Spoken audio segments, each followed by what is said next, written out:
how's it going? My name's Andy Reid, and this is the Alchemicast right here on Alchemical Records, where we focus on musicians from the DMV area and we give them a chance to spotlight what they've been up to and what they got going on in the months to come. With me today on today's show, I have Rachel Levitin, who has released such songs as Off My Mind, Heavy, and Dreaming. She sounds a lot like Norah Jones, and for fans of Sarah Bareilles and Grace Potter, she's the girl for you. Please welcome on today's show, Rachel. Rachel, how's it going? You're live on the Alchemicast. Rachel, how's it going? Hey, how's it going? Glad to have you on the show. Thanks for taking the time for this. Absolutely. It's nice to talk to you. Yeah. So how have things been going? What's up? Well, as of yesterday, we finished tracking a bass part for my next single, which will be coming out later this summer, which I'm super excited about. It's a fun little, quick little 3-minute pop song, kind of a feminist anthem, feel good for summer Nice. song that you want to belt out. And so we finished tracking the bass yesterday with Jasmine Gillison, who's a friend of mine and singer-songwriter on the scene, and my friend Sean Gotkin was doing the sound engineering and mixing, and he's the front of house for Black Cat, does wonderful work. And so we're all back, fully vaccinated and happy to be Nice. recording together. And it's an exciting time. Yeah. No, I'm sure you got plenty of things coming up. And we've talked a little bit just in the green room about your experience as a speaker and a member of HERA, one of the power frontwoman groups here in the DMV area. Would you like to talk about some of your experiences? Oh, yeah. I mean, all credit for ProjectHERA goes to Kathy DeToro, who's a dear friend and sister of mine, and she's a wonderful human being who created this concept out of, she had been hosting these things called Ladies Night on Stage at a now defunct bar in Crystal City called Tortoise and Hare. And they offered her the opportunity to do weekly music every Thursday. She curated the series and booked all the talent. And I kind of ended up being an unofficial kind of apprentice who, I came to hang out and hear the music and see my friends, but then I learned how to run the soundboard. And when she, had a gig or was out of town or something, I got to take over the reins and I got to practice learning how to be a host, which helped me naturally evolve into, I got to host the ProjectHERA open mic for a little while. And then also eventually was hosting the Union Stage open mic. I birthed that and had been doing it since it launched in summer 2018. And then got to do the Jammin Java open mic for a little bit too. And I look forward to doing all of these things because, community's fun and I like meeting people, and music's my favorite way to do that. So it sounds like you got a lot of irons in the fire. As a member of the DMV music community, what does it mean to you to be a member or a musician from the DMV? It means that loyalty is very important to me. I really enjoy, I'm looking at a Mighty Ducks jersey across the apartment. So that tells you everything you need to know about me. I have a Charlie Conway jersey Nice. because I do. Uh, but that's all a good example of, I like bringing people together, but I also like being with people. I'm very extroverted. And so being at music venues or being at a jam session in someone's backyard or Yeah. whatever it is, I just like being around people. And so knowing that, I moved to DC in 2005. And so I've been here a long time now, but I didn't really embrace the scene as an artist that was going for it until maybe 2012. Because, I was in college, I was living life, I was doing stuff. But Yeah. then, I finally reached a point where I'm like, no, I want to really embrace and meet these people and become one of them and that kind of thing. And so, fast forward a few years, and once you feel like you've done, I feel like there's a really nice community here, and I feel like it's nice to be a part of it just because it's warm and welcoming when you take the time to seek out the people who you feel that you truly connect with. Definitely. What are some of your favorite places around the DMV? Venues or Oh. clubs or bars or restaurants? Goodness gracious, I'm incredibly biased. So, I have my favorites, of course, but like this is in no particular order. These are just things as they pop into my head. But, I've had great many memories at 930 and Anthem, but at DC9 and Black Yeah. Cat and Jammin Java. Well, that's Virginia, Yeah. but still that counts. And Union Yeah. Stage. I mean, it U-Haul, rest in peace. Mm. One of my favorite concerts there was Rustin Kelly. So good. But I also saw Rustin Kelly front row when Katie Pruitt opened for him a while back at Jammin Java too. So it's like it's fun to watch artists who are on independent artists on a national level to grow in your scene. Yeah. It's cool to see them jump from a Jammin Java to a U-Haul, and now I think Rustin Kelly's playing the anthem. So I mean, it's just cool to watch Yeah. that kind of growth too, from the perspective of someone who takes in live music as a fan of like going to concerts. Because Right. here's the thing. I go to a lot of concerts. That's why I started working part-time at venues too, because I just love being at Love music that venues. I feeling. love being at concerts. I got most recently last Monday, I had the most incredible experience at DC9 playing a live stream with a trio.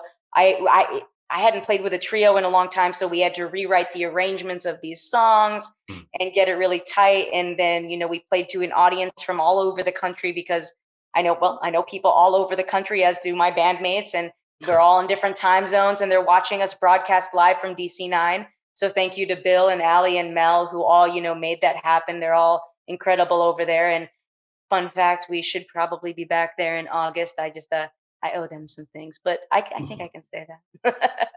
Yeah, of course. So when you perform live, what are some of the thoughts that are going through your head? For me, performing live is where I feel most natural and my most confident, my strongest version of myself. And so I kind of go to a selfish place where I care about what's happening in the audience. I care about making an emotional connection. But for me, when I'm singing, I'm selfishly just in the zone and trying to emulate with my performance what I'm singing about. So it's kind of like putting yourself like, it's kind of like an episode of Glee, like what would Mr. Schuster's assignment be for me this week? It's pick this emotion. Okay, go for it. And that's how I go for it with each and every song that I sing, whether it's a cover or an original. Yeah. So maybe as a musician, something that you do by instinct is you just wear your heart on your sleeve. Your song Heavy is actually very heavy. Maybe you could tell us a little bit about how you wrote it and, the story behind the song. Absolutely. Good question. It was actually one of my biggest projects of 2020. It was written in April of that year. And I had been, because I had time to do it finally, I was available to meet with my mentor, a fellow by the name of Tony Lucca, who has a good fan following in the DC area. So he lives in Nashville right now, a veteran singer songwriter. That's his job now, and he's darn good at it. He's been doing it a long time. And I wanted to take not necessarily songwriting lessons, but kind of like weekly, bi-weekly mentor kind of like conversations where it started out as songwriting lessons, but it became more formalized in a non-formal way. It just became an open conversation about whatever I wanted to talk about musically that week. And when I finally got to the point where I'm like, okay, well, we've had these good philosophical kind of student teacher conversations just about industry and craft and technique and our own personal backgrounds and how we connect to each other. So what happens next? And so he gave me an exercise of different like fresh ways to write songs, because I've been writing songs for over 20 years now. I started really young. So and I've been doing it a long time. I mean, I'm not saying those original songs were not that great, but I still have the notebook in my bedroom and I'm very proud of the fact that I did it that long. Hell And yeah. right, I'm very proud of that. I've stuck to one. I love music. Music is how I emote and how I understand the world around me. I try to channel it through music. And so with Tony, he gave me all these songwriting ideas of ways to keep things fresh, to start it over and use the brain as a creative tool. And that's where Heavy came from. And I tried to write it in a different tense. So at first it started as like a grammar exercise, and then I eventually rewrote it to tighten it up and make it just a more powerful song overall. But it's a good example of how even musically speaking, I wrote it on a hollow bodied guitar and was playing it way slower than I originally had. But in my brain, when I was writing it, as we started honing the story of it, I heard it as a piano ballad. And that's where I finally gained the confidence to think, well, maybe I'll flirt with the idea of production. But then as the weeks progressed with Tony's lessons, we went through about 12 of my songs that I had just ready to go. And I'm like, okay, I'm going to play you these songs and we're going to workshop them. You tell me what you think, because I trust you and that's your job. So I trust you. Let's do this thing. And we went through 12 and we determined that 10 of them were basically ready to be recorded. And then because I needed to fill some of my time, I was like, well, you know what? I guess I could produce. That's what's next, right? And he's like, yeah. And so I tried to follow my gut and trust myself. And so I started buying a bunch of toys. Like I bought this microphone here, which I love. I bought an interface so that I could plug in my guitars and keyboards and stuff into my computer to finally, I learned how to use GarageBand, which I learned how to use GarageBand to make demos. So I got a snare drum. I got a MIDI controller to play and program drums, but also synths and other miscellaneous instruments as needed. And I got a bass guitar and took bass lessons from, well, a bass lesson, but bless her for the materials, from Beth Cannon. So Elizabeth II, you might know from the DC scene as well. Me and Beth go back. We played a show at Jammin Java one time, and we had to put a show on in 30 days. So me and a couple other guys from the DMV kind of threw a band together and put some awesome covers together. So we did a version of Weatherman by Dead Sarah, and the place was packed. It was very cool to play with her. She's a very powerful woman. And I think when you guys come together in ProjectHERA, it's something that the entire DMV took notice of. Because it's this group of powerful front women who banded together literally and produced this sound that's so infectious and heavy, and you want to listen to it. So it's an honor to talk to you as a member of that group, as well as your own standing as a musician. You're a multi-instrumentalist, you're a speaker, and you have your own brand, so to speak. Maybe you can tell us a little bit about what it means to be a host of the open mic at Union Stage and how you kind of came up with the idea to bring bands in. That's a, great question. Union Stage hosting open mic has been a really wonderful experience that I never knew I was going to have or want, which I mean in the best sense of that phrase. I was on vacation with my family. And I had never even thought of hosting an open mic ever. But, when I heard from the folks at Union Stage and when they asked for me to do it, I saw it as a very high compliment because, as a community member, someone who frequented the Jammin Java establishment, Union Stage was still just brand new in 2018. So, we launched that open mic that summer. And I think I hosted maybe 25 of them so far. We had a 1-year anniversary show on the main stage, which, I mean, the open mic, for those unacquainted, it took place in the tap room. And organically, I feel like the audience for it, I mean, we always had people who were there. I still have the sheet somewhere, sign up book somewhere with all of the events that we did. And I mean, there were always people there. Some nights we had 23 people. Some nights we had, like, really in the beginning, maybe 5 people. But that just meant that they got to sing 3 rounds of songs they wouldn't have gotten to sing anywhere else. And, we had regulars. I made friends through it, including the people who work at Union Stage, rather. I made friends with all of these people, and people who were literally strangers to me are now people I keep up with frequently, whether it's passively through Instagram stories or like actually texting people or whatever it is, we all keep up, and it's really cool. And so I never thought I would do it. But it's really a natural fit. A deep secret of mine is that I've always kind of wanted to do like late night television. I feel like I'd make a great host. Hell yeah. I'd always like to do that. And so I kind of view everything that I do kind of like I'm hosting already. Yeah. No, that's a great lens to look at life through, because that way you're having fun. And every time that you're hosting something, like, I never thought I could be the host of my own show, but here I am. And then, launching a season and getting the chance to talk to so many different musicians and bands, what a gift, what an experience. And then every time we do one of these shows is a new chance for someone to talk about a secret, that they want to share or haven't shared yet. And that's really powerful. So I love being a host, and I wish that more people took it upon themselves to start, new shows, or like you did, to start an open mic. Um, I went to Union Stage open house when it was first built, and I, I was there have too. developed a relationship with the Brindley brothers over the years. So seeing what Union Stage started as and how everyone flocked to it and how it became such an important bastion for the DMV music community on the wharf. Yeah. For our listeners out there, Union Stage is this awesome venue on the wharf in Washington, D.C., which is a kind of built up community located near the Anthem, which is a really large venue.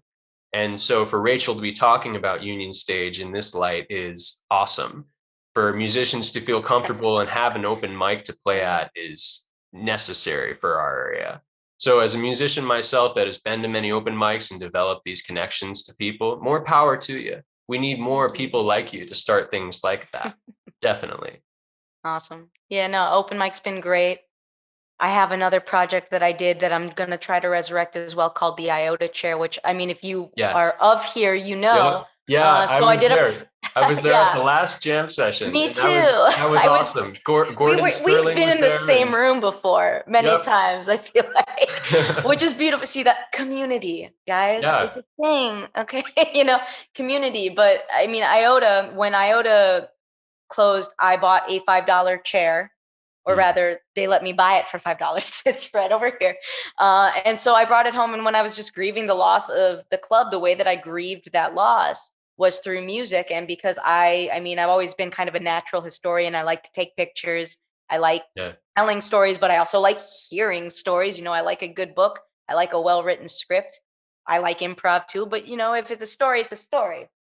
And so we went from there, and I crafted this series of questions, and I basically called in a bunch of artists from around the DMV, primarily 23 artists in total as part of this specific project, until I kind of like bookended naturally for the moment, and interviewed them about what they loved and what they're going to miss, their memories, everything about how they feel about IOTA. And we kind of grieved the loss together through that natural conversation out Mm, of our shared love of a safe space that we meant so much to us. Because I mean, I spent a lot of time there, and so I had a lot of those artists like Johnny Grave and Lauren Calve and Jamie Boyd, and I mean so many more, Alex Perez, and a lot of people that Annie Stokes, Lindsay yeah. Collette, and I'm forgetting a lot more people right now, but there's a lot of 23 in total, wonderful human beings. Check out the IOTA chart. It's still archived, at least for now, until I resurrect and whatever it is, because I do plan to do that.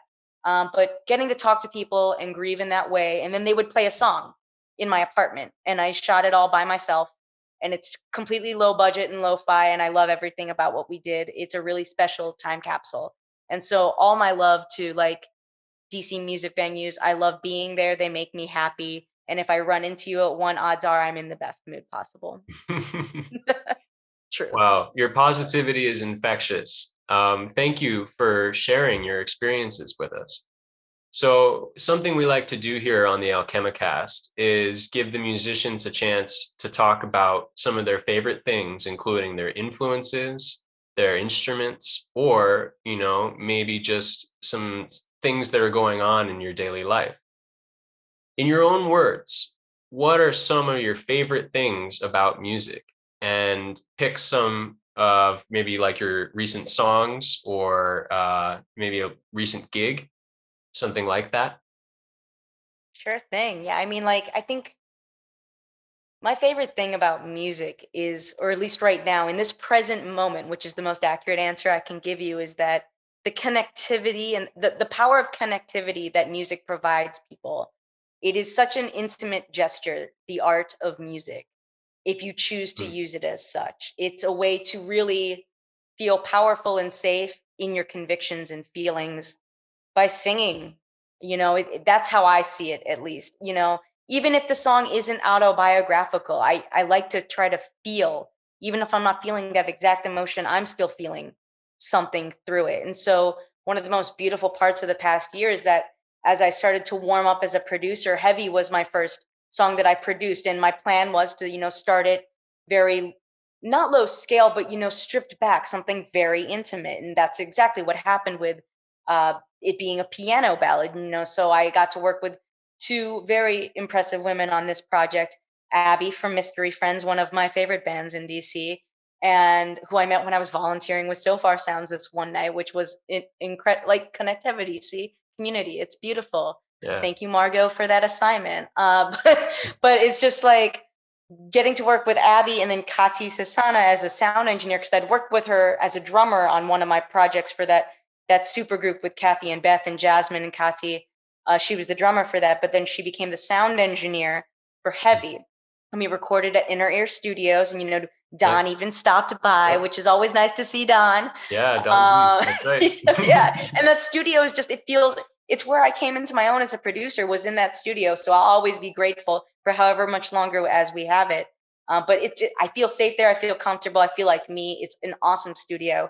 And so we recorded that in September of last year, and we took our time with it.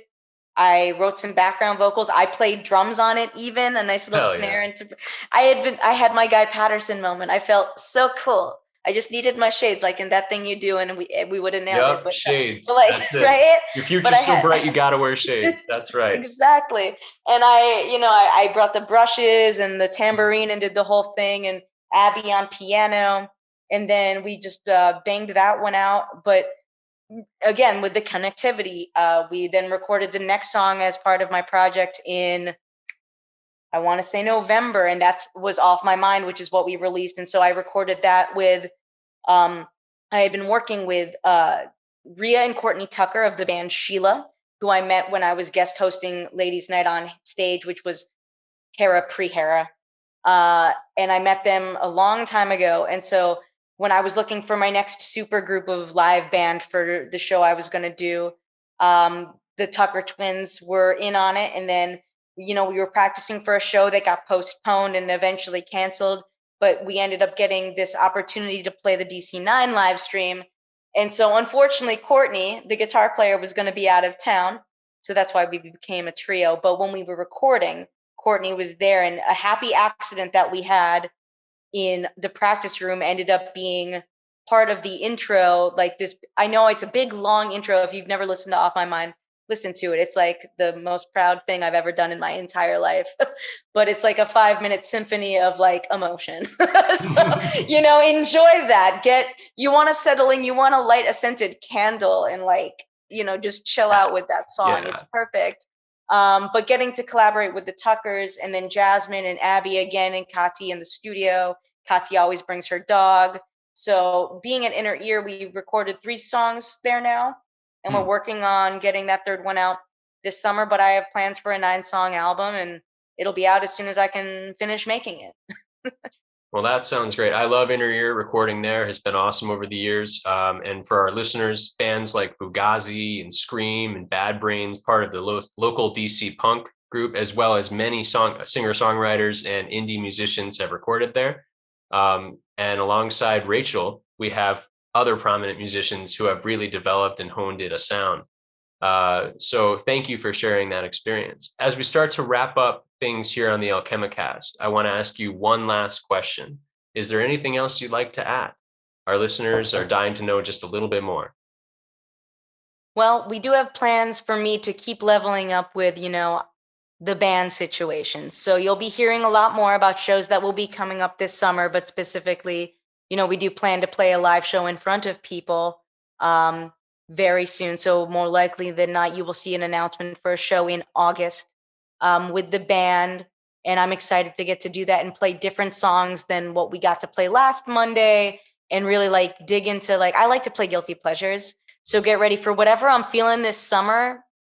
It's going to be fun, because this is going to be a fun summer for everyone involved. So it's probably going to be some top 40 is going to be in there. It's going to be great. But I'm really just excited to get to play live music again with people and with an audience, and get to feel that energy and have that exchange with people.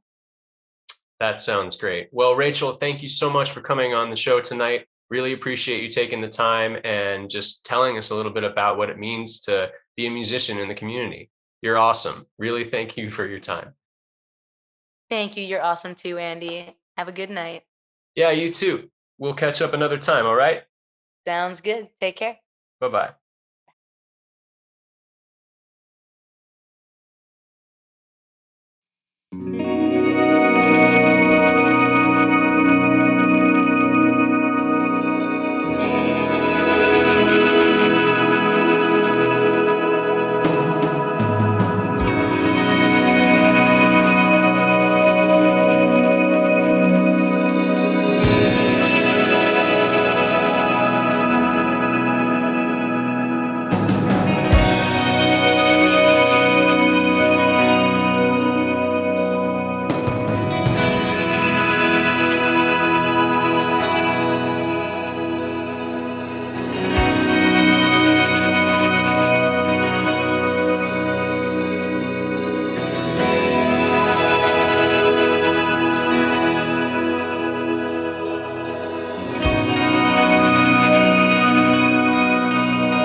Can't get you off of my mind, off of my mind, off my mind.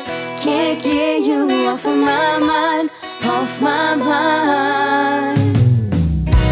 Heard you sing a song, had to close my eyes, wanted to savor every soundbite, couldn't memorize. Like a sweet morsel, candy coated, quite the sugar high. Lost in a sound bath that be drowning, calm and energized. Can't get you off of my mind, off of my mind, off my mind. Can't get you off of my mind, off my mind. Can't get you off of my mind, off of my mind, off my mind. Can't get you off of my mind, off my mind. Watch him play guitar, cocky and confident, painted a tapestry with every note to demonstrate. Like a daredevil, pushing boundaries, crossing every line. Rebel without a cause, oh baby, yeah, that's what I like. Ooh, that's what I like. Ooh. Can't get you off of my mind, off of my mind, off my mind. Can't get you off of my mind, off my mind. Can't get you off of my mind, off of my mind, off my mind. Can't get you off of my mind, off my mind.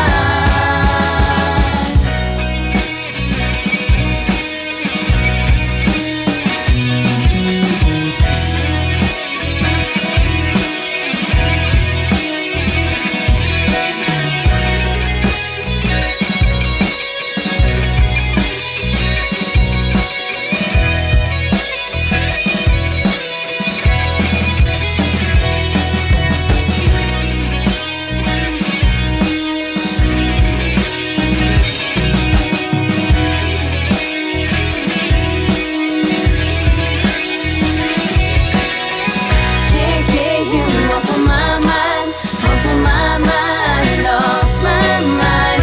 Can't get you off of my mind, off my mind. Can't get you off of my mind, off of my mind, off my mind. Can't get you off of my mind, off my mind. Can't get you off of my mind, off of my mind.